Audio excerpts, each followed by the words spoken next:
Good morning. This is Father Stephen Kelly from St. John's Church in Detroit.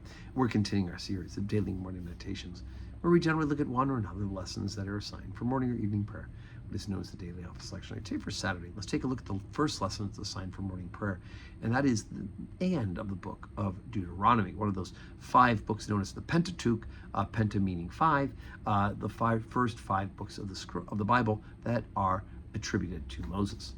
So we're on chapter number 34, beginning at the first verse. And Moses went up from the plains of Moab into the mountains of Nebo, in the top of Pisgah, and over against Jericho.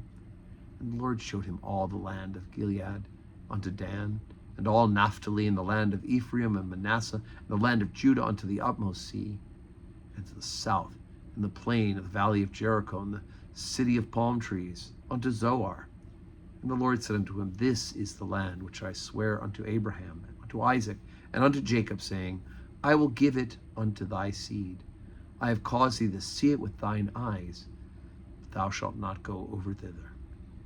So Moses, the servant of the Lord, died there in the land of Moab, according to the word of the Lord.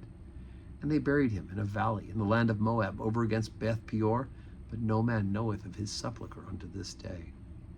And Moses was 120 years old when he died. His eye was not dim, nor his natural force abated. And the children of Israel wept for Moses in the plains of Moab 30 days. So the days of weeping and of mourning for Moses were ended.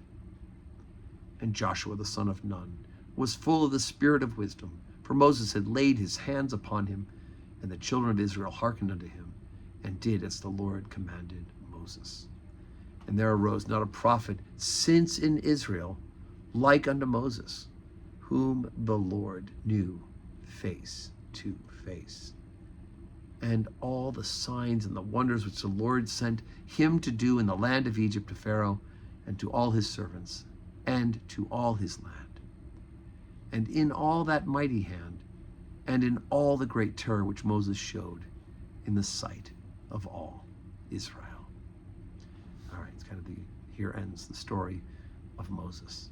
And of course, we know we heard about Moses way back when we were hearing about this child who was set into a side of the river in a reed basket, adopted by the daughter of Pharaoh, raised up in the Pharaoh's house, and then of course came to his realization of the abuse his brothers and sisters as members of the original covenant were undergoing, and he then encountered the living God and was used by God to free them from slavery, and then to lead them for those 40 years through the desert in exile. Unfortunately, God told him to draw water from the rock.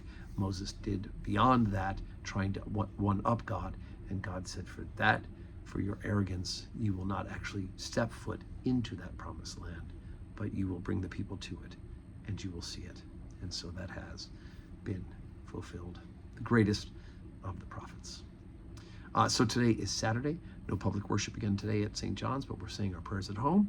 I hope you're praying morning or evening prayer, or at least spending some time reading the scriptures and praying to God, pouring out your heart in adoration and love, and of course in petition.